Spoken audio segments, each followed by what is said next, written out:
Hai teman-teman yang lapar dan haus dengan sejarah, kali ini saya akan sampaikan tentang sejarah emas sebagai alat tukar di Indonesia, dari kerajaan hingga era modern. Sebelum admin lanjutkan, jangan lupa follow agar admin terus membuatkan video-video sejarah lainnya. Berikut sejarahnya. 1. Masa Kerajaan Nusantara, abad ke-7 hingga ke-15. Emas telah dikenal sejak zaman kerajaan seperti Sriwijaya, Majapahit, dan Mataram kuno. Selain sebagai simbol kekuasaan, emas juga digunakan dalam perdagangan antar pulau dan antar bangsa.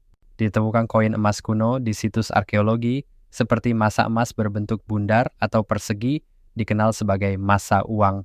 Kerajaan menggunakan emas untuk membayar upeti, mahar pernikahan, serta sebagai persembahan spiritual. 2. Era kolonial, abad ke-16 hingga awal abad ke-20. Kedatangan bangsa Portugis, Belanda, dan Inggris membawa sistem ekonomi berbasis koin logam, termasuk emas dan perak. VOC Belanda memperkenalkan koin seperti golden ducat dan guilder yang beredar bersama koin lokal. Tambang emas mulai dikelola secara komersial, contohnya di Sumatera Barat, Ophir, dan Kalimantan. Sistem barter perlahan digantikan oleh transaksi berbasis logam mulia. 3. Masa kemerdekaan awal 1945-1990. Setelah proklamasi Indonesia menghadapi inflasi dan krisis mata uang, emas kembali dijadikan alat simpan nilai oleh masyarakat. Pemerintah pernah menerbitkan surat emas, yaitu sertifikat dengan jaminan emas sebagai bentuk tabungan nasional. Masyarakat menyimpan emas dalam bentuk perhiasan, logam mulia, dan koin untuk menghindari penurunan nilai rupiah. 4.